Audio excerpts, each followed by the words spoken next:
반갑습니다. 조국혁신당 대표 조국입니다.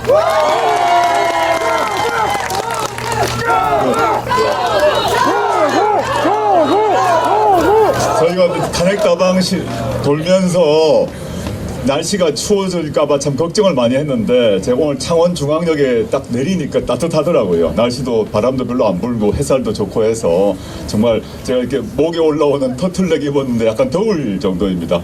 오늘 너무 행사하는데 적정한 날씨라고 생각을 합니다. 지금 오면서 제가 여기에 도착하자마자 첫 번째 뵙고 인사했던 분이 저 뒤에 계신데 해병대 예비역 연대분이 오셨습니다. 별로 가지 마시고 그리고 빨간 모자 쓴 예비역 해병 여기 오셨네요. 한번 박수 한번 부탁드립니다. 예.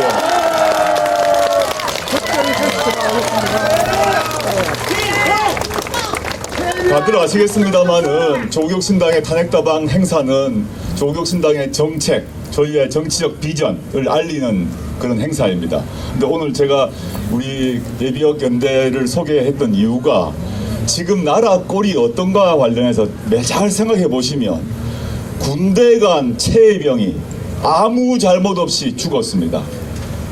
최혜병이 죽고 난 뒤에 최혜병의 죽음을 제대로 밝히자고 정말 나섰던 박정훈 대령이 어찌 됐습니까? 오히려 칭찬을 하고 상을 주고 승진을 시켜주고 그러진 아니하고 징역 3년을 구형을 했습니다. 그래서 대부분 해병대 분들 보수적입니다. 여기 해병대 연대의 대표분도 국민의힘 당원이었습니다. 지난 총선 전 얘기입니다. 정치적 색깔 없었습니다. 최혜병의 억울한 죽음을 제대로 밝혀라. 그 책임자 처벌해달라. 그게 진보의 요구입니까? 아닙니다. 진보나 보수의 요구가 아닙니다. 우리나라에서 살아가고 있는 보통의 국민들이라면 당연히 해야 될 우리의 요구사항입니다. 맞습니다. 그걸 막았던 게 이 정권 아닙니까? 맞습니다. 그래서 지금 빨간 모자 쓰고 전국에서 시위를 하고 울부짖었습니다.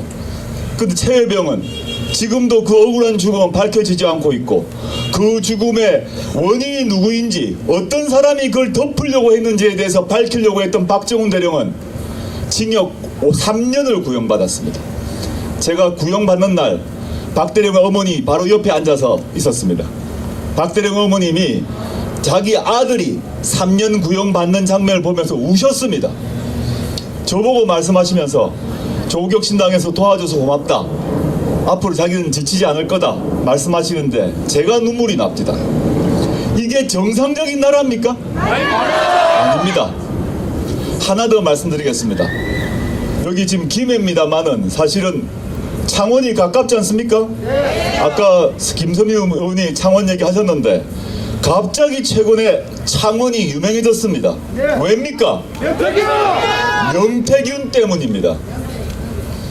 저도 창원에 연고가 있습니다. 김해에 연고가 있고 뭐 아시는 분 아시겠습니다만은 제 선산이 한편으로는 저 김해 그 진영에 있고 한편으로는 창원 쪽에 있습니다. 그런데 이 명태균이라는 사람이 등장해서 밝혀졌던 얘기 한번 생각해 보십시오. 창원산단이라는 국가기업, 국가산업 정책이 언제 일어나고 어디에 거기다가 설치될 것인지를 국가에서 발표하기 전에 명태균이 알았습니다. 그래가지고 명태균이라는 사인이 공무원도 아니고 청와대 직원도 용산 직원도 아니고 아무런 공식적 직책이 없는 사람이 창원산단의 위치 선정에 처음부터 끝까지 관여했습니다. 그 뒤에 봤더니 그 부동산 투자하라고 주변에 권해가지고 자기 친척도 부동산 그 근처에 구매하고 김영선 전 의원의 아는 사람들도 부동산 구매했습니다. 남동생 둘이죠. 이게 말이 됩니까? 안 됩니다. 그렇다면 묻겠습니다. 명태균은 창원산단 관련 정보를 누구로부터 받았습니까? 명태균의 서울에게 창원 산단 정보를 준 사람들, 경남지사일지 또는 용산 대통령실의 그 누구일지, 윤석열 대통령일지 또는 윤석열 대통령 어깨 위에 올라타고 있다는 주술사일지 다 밝혀야 됩니다. 반드시 밝혀야 됩니다. 박근혜 국정농단 때 최순실이 국정농단으로 수사를 받고 지금 감옥에서 벌을 받고 있습니다. 지금 명태균이 한 각종 불법에 비교하면 최순실은 10분의 1도 안 됩니다. 지금 최순실이 너무너무 억울할 것입니다. 최순실 박근혜 대통령 연설문 고쳐줬습니다.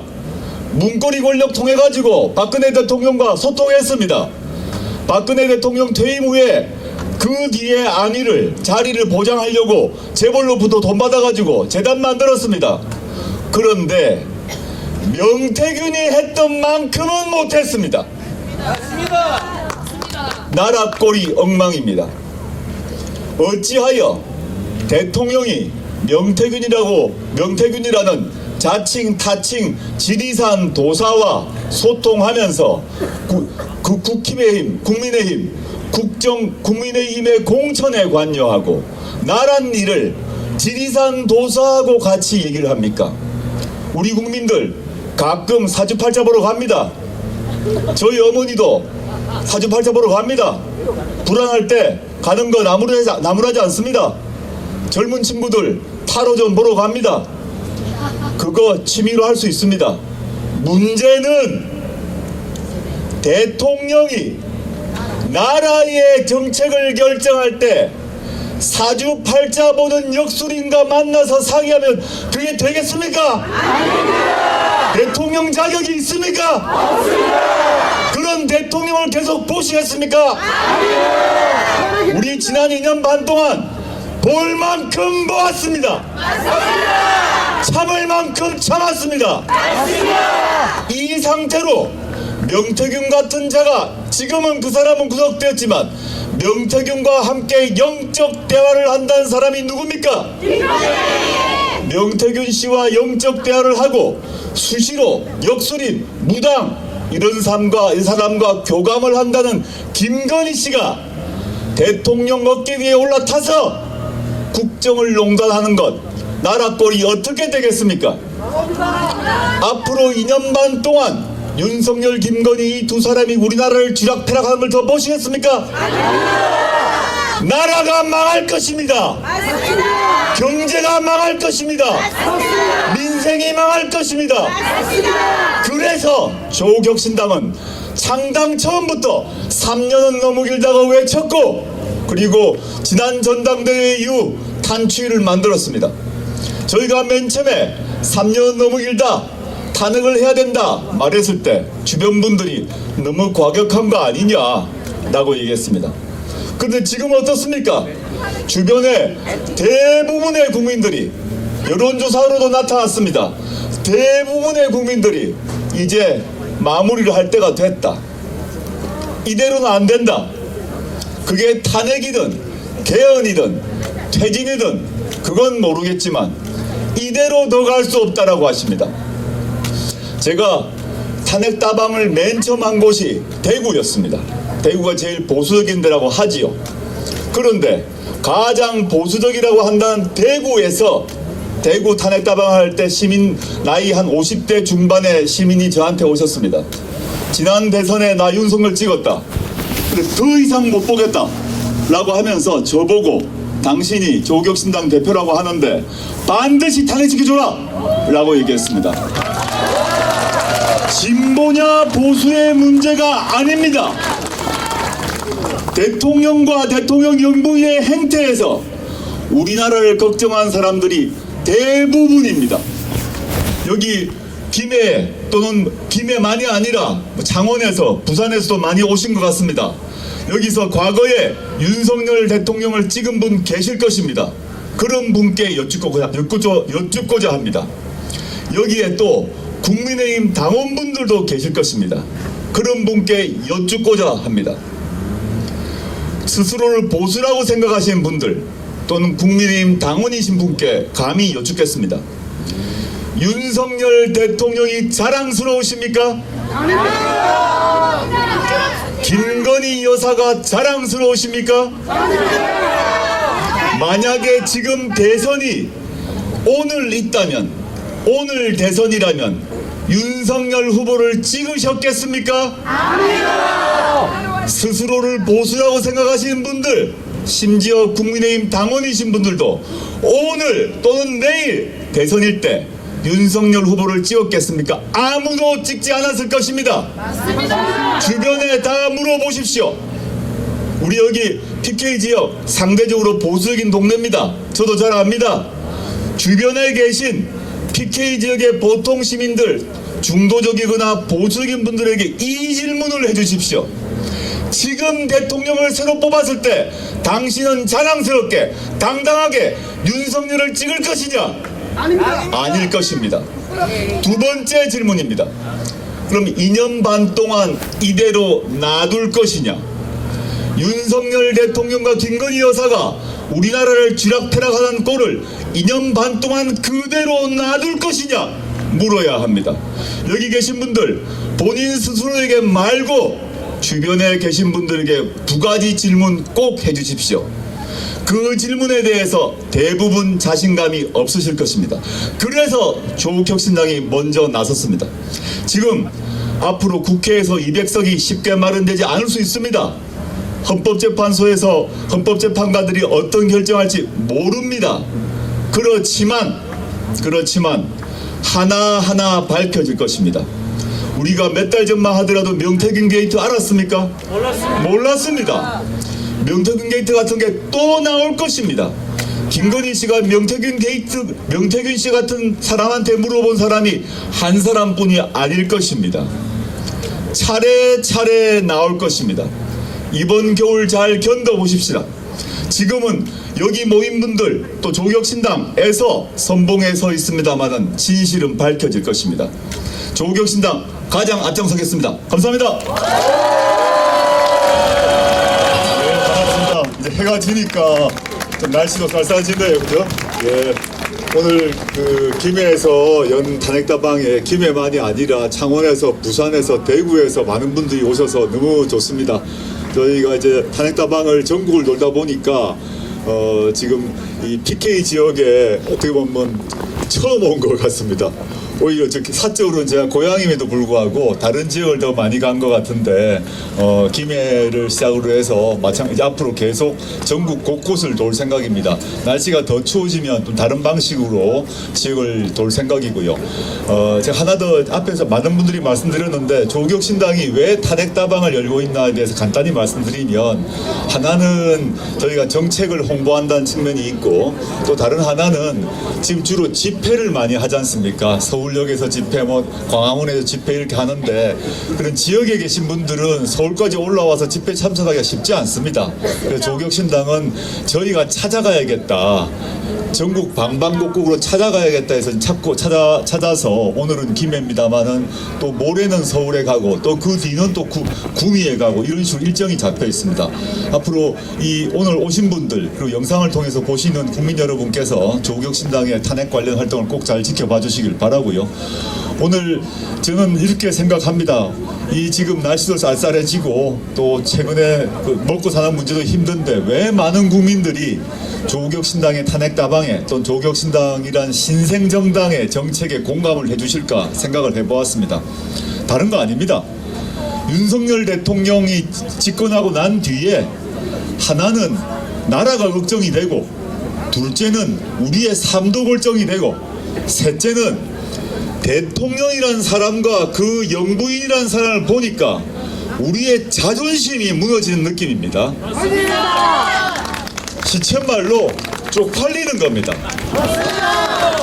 다른 나라에 나가서 과거에 어떤 대통령을 두고 이 사람 우리 대통령이다 라고 할 만한 시절이 있었습니다. 그렇습니다. 근데 지금 다른 나라에 가서 우리 대통령 윤석열이야 이런 말 하실 수 있겠습니까? 없습니다.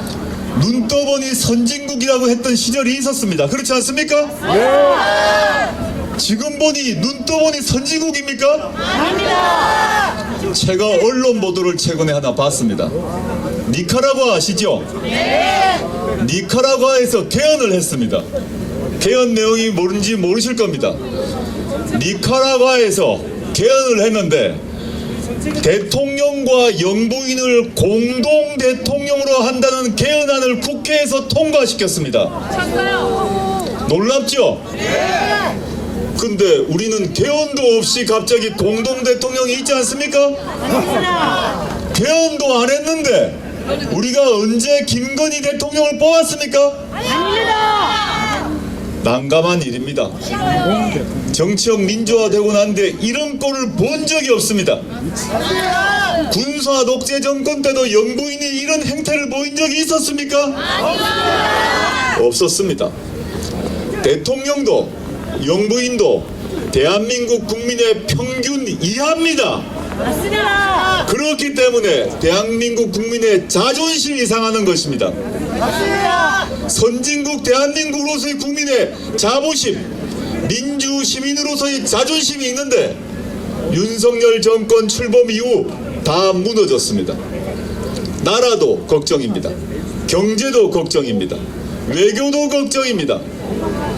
제가 농반 진반으로 대통령이 매일 술을 마시든 말든 영부인이 매일 역술인을 만나든 말든 모르겠습니다. 정치만 제대로 하고 정책 제대로 펴고 민생 돌보면 두 사람이 술을 마시든 맨날 전보로 다니든 신경 쓰지 않겠습니다. 그런데 이 두 사람은 도대체 뭘 하는 것입니까? 나라 일을 돌보고 있습니까? 아닙니다. 민생을 돌보고 있습니까? 아닙니다. 나라의 국격을 챙기고 있습니까? 아닙니다. 우리가 생각하는 민주공화국의 주권자가 생각하는 대한민국 대통령으로서의 자격이 기본 자질이 능력이 하나도 없습니다. 맞습니다. 그렇기 때문에 조국혁신당은 더 이상 참을 수 없다. 2년 반 더 기다릴 수 없다 라고 결심한 것입니다. 이제 시작입니다. 탄핵 이제 시작입니다. 끝난 게 아닙니다. 저희가 깃발을 들었고 앞으로 많은 절차가 남아 있습니다. 아까 김보혁 대변인이 얘기를 했습니다마는 법적으로는 국회에 통과가 되고 헌법재판소에서 파면 결정해야 됩니다. 그건 모르는 바보들 없습니다. 그 걱정 때문에 지금 우리가 해야 될 일을 하지 않으면 안 됩니다. 궁극적으로는 국회의원도 헌법재판관도 아니라 여기 계신 우리 국민이 대통령의 파면을 결정하는 것입니다. 국민이 결심하면 국회가 결심해야 됩니다. 국민이 결심하면 헌법재판관이 따라야 합니다. 그게 민주주의입니다. 오늘 추운 날씨 바람 많이 부는데 기온도 떨어졌습니다. 들어가셔서 따뜻한 차로 또 따뜻한 국물 드시고요. 감기 조심하십시오. 감사합니다.